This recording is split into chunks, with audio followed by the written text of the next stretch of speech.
हूँ प्रॉब्लम है क्या। प्रॉब्लम ये है मैम कि जितने भी लोग डायरेक्ट सेलिंग के नाम पर मनी सर्कुलेशन चला रहे हैं, ये एक्ट बेसिकली उन पे लागू होता है।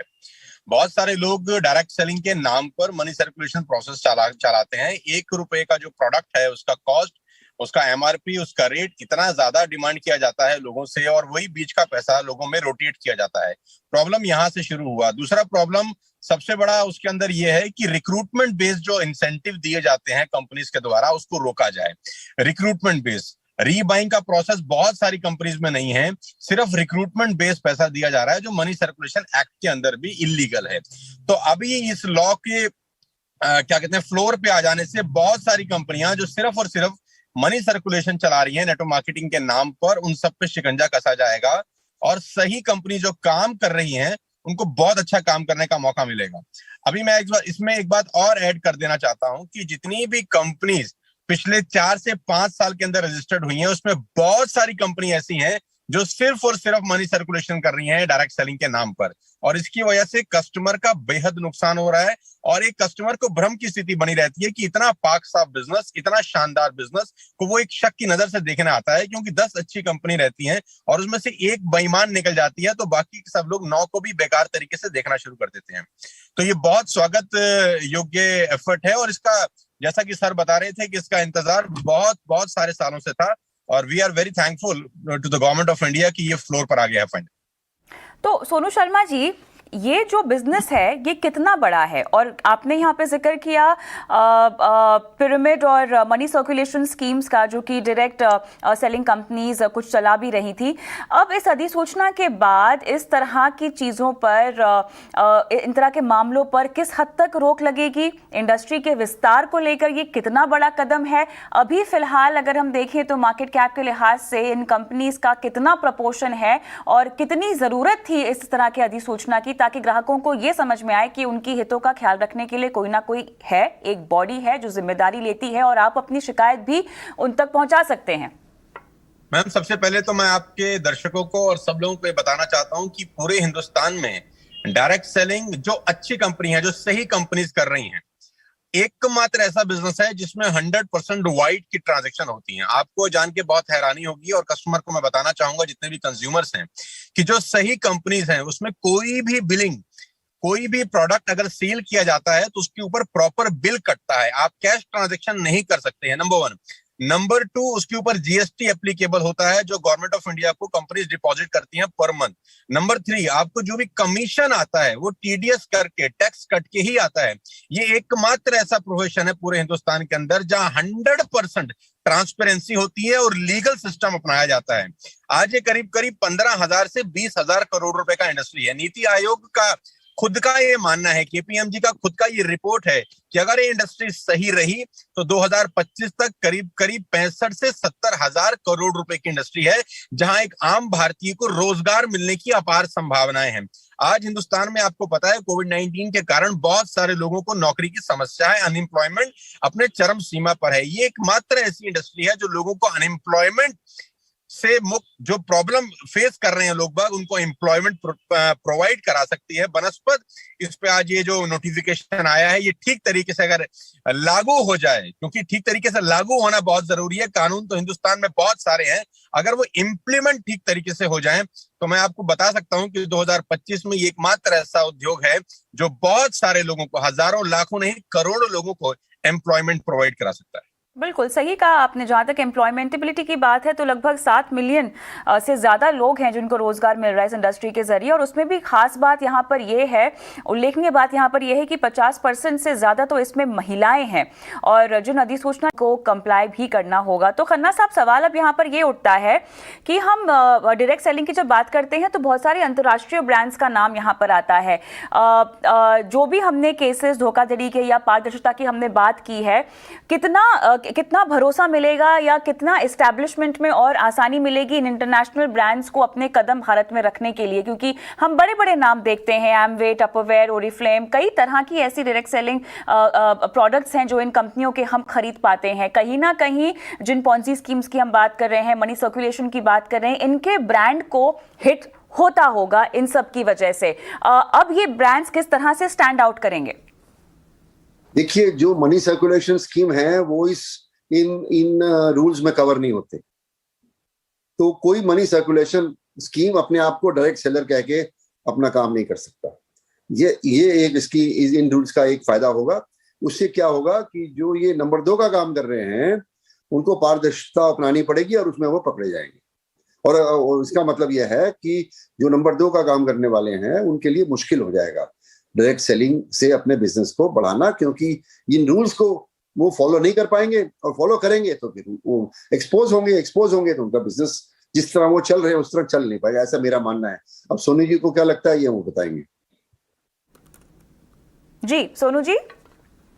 मैम, हम लोग जब इस नोटिफिकेशन के ऊपर चर्चा कर रहे थे बहुत साल से, I am in the industry from the last 20 years, हम लोग का डिमांड था कि कोई भी व्यक्ति डायरेक्ट सेलिंग कंपनी जब तक एक x amount government of India को डिपॉजिट नहीं करता खोल ही ना सके। हमारे बहुत सारे सजेशंस थे, बहुत सारे हम लोगों ने सुझाव सरकार को दिए, प्रीवियस गवर्नमेंट को भी दिए, और ये नया गवर्नमेंट है यहाँ पर भी बहुत सारी मीटिंग्स हुई, बैक टू बैक फिक्की के साथ हम लोग कोऑर्डिनेशन में थे, टच में थे कि एक लमसम अमाउंट भी as a security amount deposit कराए कोई भी कंपनी अगर अपना डायरेक्ट सेलिंग बिजनेस शुरू करना चाहती है। बिकॉज होता क्या है, 4 कंप्यूटर लगाए, 4 लोग बैठे और अपना डायरेक्ट सेलिंग बिजनेस शुरू कर लिया, और डायरेक्ट सेलिंग के नाम पर कुछ भी ऊट पटांग बेचना शुरू कर दिया।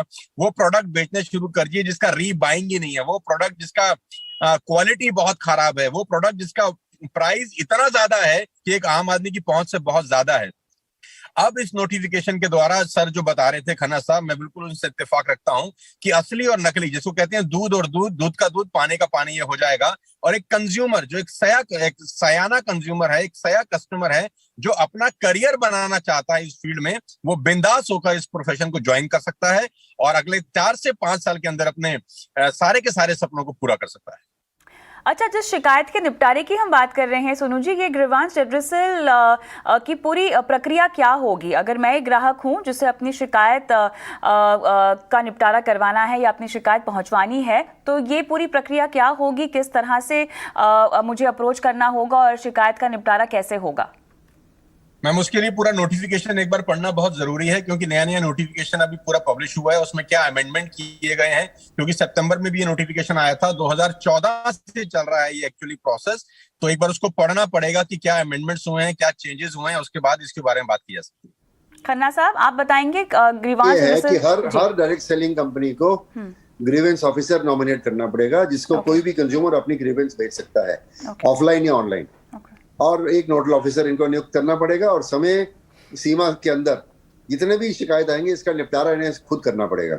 और हम तो ये सजेस्ट कर रहे हैं सरकार को कि एक स्टैंडर्ड है ISO 10001, ISO 10001 और 10002। ISO 10002 ये बताता है कि किस तरह किसी कंपनी को कंज्यूमर्स की कंप्लेंट्स को रिसीव करना चाहिए, एक्नॉलेज करना चाहिए, उनको प्रोसेस करके उनका निपटारा करना चाहिए। तो हर कंपनी अपना तरीका अपना सकती है, परंतु अगर एक मापदंड होगा तो वो सबके लिए आसान हो जाएगा और मॉनिटरिंग भी उसकी आसानी से हो जाएगी। इसलिए हम तो ये सजेस्ट कर रहे हैं गवर्नमेंट को कि ISO 10002 को अप्लाई किया जाए और इन रूल्स में ISO 10002 को भी मेंशन किया जाए। और अगर नहीं मेंशन करना चाहते हैं तो कंपनी स्वयं ही ISO 10002 फॉलो करना शुरू कर दें। वो एक ग्लोबल स्टैंडर्ड है कंज्यूमर कंप्लेंट रिड्रेसल का, और उससे उनकी कंपनी की साख बढ़ेगी। जी, कहीं ना कहीं अगर हमें इस कारोबार को आगे बढ़ाना है सोनू जी, तो इस तरह के नोटिफिकेशंस के अलावा इनोवेशन की भी तो ज़रूरत होगी इसको आगे बढ़ाने के लिए, क्योंकि देखिए आज का जो मार्केट है वो काफ़ी बड़ा है। केवल डायरेक्ट सेलिंग तो एक जरिया नहीं है जहाँ से लोग खरीदारी कर रहे हैं, ई कॉमर्स है, ऑनलाइन की दुनिया बहुत ज़्यादा बड़ी हो गई है, गहरी होती भी जा रही है। कहीं ना कहीं ये कॉम्पिटिशन तो है ही, किस तरह के इनोवेशंस की ज़रूरत है। इनोवेशंस आएंगे तो वहाँ पर एक ग्राहक की सुरक्षा का भी सवाल आएगा और कारोबार में पारदर्शिता का भी सवाल आएगा। तो कैसे आगे बढ़ा जाए? पहले तो मैडम मैं आपको ये बता दूं कि जो डायरेक्ट सेलिंग के थ्रू प्रोडक्ट का खरीद फरोख्त होता है और सेल परचेज होता है, और जो दूसरा माध्यम है प्रोडक्ट को सेल और परचेज करने का, दोनों में जमीन और आसमान का फर्क है। पहली बात तो जितना भाई अच्छा डायरेक्ट सेलिंग कंपनी है, मैं नाम यहाँ पर नहीं लेना चाहूंगा, ABCDEF जो भी कंपनीज हैं जो अच्छे तरीके से डायरेक्ट सेलिंग करती हैं और जिनमें रीबाइंग होती है। रीबाइंग का मेरा मतलब बड़ा सीधा सा है कि एक ही प्रोडक्ट को बार बार बेचा जाता है और खरीदा जाता है, एक ही कस्टमर एक ही प्रोडक्ट को बार बार बाय करता है। तो इनोवेशन इसलिए भी बढ़ जाता है क्योंकि कंपनी तभी ही बड़ी होती है जब एक ही कस्टमर उसी प्रोडक्ट को बार बार खरीदता है, और बार बार तभी खरीदेगा जब उसका क्वालिटी, उसका वैल्यू और उसका प्राइस उसको माफिक लगेगा बाजार के मुताबिक। तो ये बहुत ज्यादा जरूरी है किसी भी कंपनी के लिए कि वो इनोवेटिव रहेगी अपने प्रोडक्ट्स की क्वालिटी में, क्योंकि उसका प्रोडक्ट अगर बार बार बिकेगा नहीं तो कंपनी का टर्नओवर बढ़ेगा नहीं। क्योंकि यहां पर असली और नकली का भेद मालूम चलेगा, क्योंकि जो नकली कंपनी रहती है वो रिक्रूटमेंट पे पैसा देती है। आपने किसी एक व्यक्ति को रिक्रूट किया and you will earn 10,000 rupees और 5,000 रुपीज, उसके बाद वो बाइंग करे कि ना करे किसी को कोई मतलब नहीं रहता। लेकिन जो जेन्युइन डायरेक्ट सेलिंग कंपनी है वो रिक्रूटमेंट पे पैसा नहीं होता, वो रीबाइंग का जो स्ट्रक्चर है वो बहुत इंपॉर्टेंट है। इसीलिए मैं अपने प्रोग्राम्स में भी बोलता हूं कि ये कल्टीवेशन का बिजनेस है, हंटिंग का नहीं है। जो नकली कंपनी है वो हंटिंग करती है बेसिकली। तो इनोवेशन करना पड़ेगा सारी कंपनियों को अपनी प्रोडक्ट की क्वालिटी बढ़ाने के लिए। प्राइसिंग एक बहुत बड़ा इंपॉर्टेंट रोल प्ले करता है, क्योंकि ई कॉमर्स के ऊपर आपको पता है कि टफ कंपटीशन है। तो सारी कंपनीज को अपने प्राइस के ऊपर बहुत काम करना पड़ेगा। क्वालिटी नो डाउट वैसी रखनी पड़ेगी कि एक ही कस्टमर वही प्रोडक्ट को बार बार बाय करे। अच्छा, रिक्रूटमेंट के मामले पर थोड़ा सा बात करना चाहती हूँ मैं, खन्ना साहब, अगर आप प्रकाश डाल सके। क्वालिटी ऑफ रिक्रूटमेंट यहाँ पर काफ़ी हद तक मायने रखती है। किस तरह के स्किल सेट और एक्सपर्टीज पर तवज्जो देना चाहिए आपके मुताबिक? देखिए, हमारे जो इकोनॉमिक डेटा आ रहे हैं उसमें यह बताया जा रहा है कि जो यंगर एलिमेंट है, जो ग्रेजुएट हैं, जो 12वीं पास हैं, जो पढ़ लिख के बैठे हैं, उनको नौकरी नहीं मिल रही है। और लाखों लोग हैं हर स्टेट में। तो अनएम्प्लॉयमेंट इतनी बड़ी हुई है कि कोई भी नया एवेन्यू एम्प्लॉयमेंट का, इनमें से कई लोग ऐसे होंगे जो डायरेक्ट सेलिंग में जा सकते हैं। और सोनू जी बताएंगे डायरेक्ट सेलिंग में क्या चाहिए आपको। अच्छी प्रेजेंटेशन, अच्छे बोलने का तरीका, अच्छा समझाने का तरीका और अप्रोच करने का तरीका।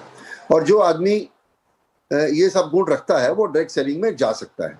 और आजकल तो ये है कि आजकल ई कॉमर्स वालों ने तो आर्मी यंग लोगों की रिक्रूट करी हुई है, जो मोटरसाइकिल स्कूटर पे अपना बस्ता पीछे उठा के और माल डिलीवर कर रहे हैं। तो जो उनमें से बढ़िया इन क्वालिटीज को रखते हैं वो डिलीवरी बॉय की जगह वे सेल्समैन भी बन सकते हैं, और उनका लेजिटिमेसी होगा, उनके पास आइडेंटिफिकेशन होगा, किसी डायरेक्ट सेलिंग कंपनी से वो जुड़े होंगे, तो घर घर जाके भी वो ये माल बेच सकते हैं। तो मैं इसका स्वागत करता हूँ, क्योंकि ये इंडस्ट्री एक नई तरह की सेल्फ एम्प्लॉयमेंट लाएगी।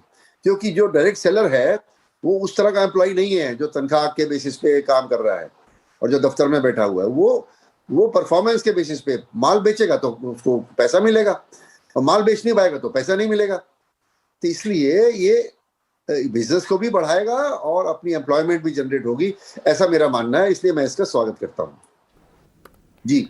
महिलाओं के रोल में सोनू जी कितना और इजाफा हो सकता है, क्योंकि महिलाएं कहीं ना कहीं as an employee trust factor भी लेके आती हैं, स्पेशली अगर मैं कस्टमर पॉइंट ऑफ व्यू से देखना चाहूँ। अब जिस तरह से हम महामारी से भी गुजरे हैं, आगे चलते हुए क्या आपको लगता है कि जो प्रपोर्शन हम विमेन का देख रहे हैं इस पूरे सेक्टर में, इसमें इजाफा होगा या इस पर भी खास फोकस देना चाहिए कंपनियों को? पहले तो मैं आपको थोड़ा सा करेक्ट कर देता हूं मैडम। जो 50% आपने पार्टिसिपेशन की बात की है लेडीज की, महिलाओं की, वो 50% पार्टिसिपेशन हिंदुस्तान का डेटा नहीं है, वो आप ग्लोबल डेटा की बात कर रहे हैं। हिंदुस्तान में अभी ये डेटा बहुत कम है जो महिलाओं का पार्टिसिपेशन है। अब चूंकि इस नोटिफिकेशन के बाद, इस प्रोटोकॉल के बाद, इस रूल्स रेगुलेशन के बाद, इस लॉ के बाद मेरे को 100% ये श्योरिटी है कि महिलाओं की भागीदारी बढ़ेगी। क्योंकि जो 50% का डेटा आप बता रहे हैं वो ग्लोबल डेटा है, हिंदुस्तान के हिसाब से ये 50-50 का रेशियो अभी नहीं है। तो ये बहुत बड़ा मार्केट है महिलाओं के लिए। और सबसे अच्छी बात तो ये है कि वो महिलाएं अपने घर में बैठ के इस बिजनेस को बिल्ड कर सकती हैं। वो सिर्फ घर में बैठ के अपने बच्चों की परवरिश के साथ साथ अपने इनलॉज को देख रहे, अपने हस्बैंड की सर्विस के साथ साथ अपने घर में बैठ के इस बिजनेस को बिल्ड कर सकती हैं। उनको एक कॉन्फिडेंस मिलेगा। रजत बैनर्जी जो है इंडियन डायरेक्ट सेलिंग एसोसिएशन के चेयरमैन, उनके जरिए जो स्टेटमेंट आई है, मैं वही स्टेटमेंट का जिक्र यहाँ पर कर रही हूँ, जहाँ पर उन्होंने खासतौर से लिखा हुआ है कि 50% यहाँ पर महिलाओं को लाइवलीहुड प्रोवाइड किया जाता है इस सेक्टर की वजह से, की तरफ से। मैडम वो ग्लोबल डेटा है मैडम। हिंदुस्तान में 50% और 50% का रेशियो नहीं है। I am into the field from the last 20 years. अगर मैं प्रोग्राम करता हूँ कहीं 10,000 लोगों का, तो उसमें 1,000 लेडीज होती हैं और 9,000 जेंट्स होते हैं, राइट। तो वो ग्लोबल डेटा है, वो बिल्कुल ठीक कह रहे हैं, लेकिन वो डेटा ग्लोबल है। इसीलिए मैं ये कह रहा हूं कि ये बहुत बड़ा वैक्यूम है, एक बहुत बड़ा अपॉर्चुनिटी है महिलाओं के लिए कि वो फ्रंट में आ सकती हैं और उनमें काबिलियत है। महिलाओं में मैं हमेशा से मानता हूं कि पुरुषों से ज्यादा काबिलियत होती है इस बिजनेस को बिल्ड करने की। अब वो एक सेफ सिक्योर एनवायरनमेंट में इस बिजनेस को बिल्ड कर पाएंगी इस नोटिफिकेशन के बाद। और मुझे ऐसा लगता है कि आने वाले 4-5 साल के अंदर बहुत बड़ा काम हो सकता है इस फील्ड में ड्यू टू दिस नोटिफिकेशन। चलिए, तो मेरे ख्याल से यहाँ पर एक बार फिर से ग्राहकों की सुध आई है, जिसके चलते हमने ये अधिसूचना और ये नियम जारी होते हुए देखा है। एक बार फिर से डायरेक्ट सेलिंग जो एक सेक्टर है लगातार सवालों के सर्कल में घिरा रहता है इन टर्म्स ऑफ पारदर्शिता, और जिस भी तरह कि यहाँ पर मनी मेकिंग प्रैक्टिसेस हमने होती हुई देखी हैं पिछले दिनों, इसको लेकर कवायद एक बार फिर से शुरू होती हुई दिखाई दे रही है। उम्मीद करते हैं कि ये सेक्टर आगे बढ़ते हुए कॉम्पिटिशन को फेस करने में कामयाब रहे। बहुत बहुत शुक्रिया आप दोनों का इस खास पेशकश में शामिल होने के लिए। कंज्यूमर किंग में आज के लिए इतना ही। मुझे भी इजाजत दें। नमस्कार।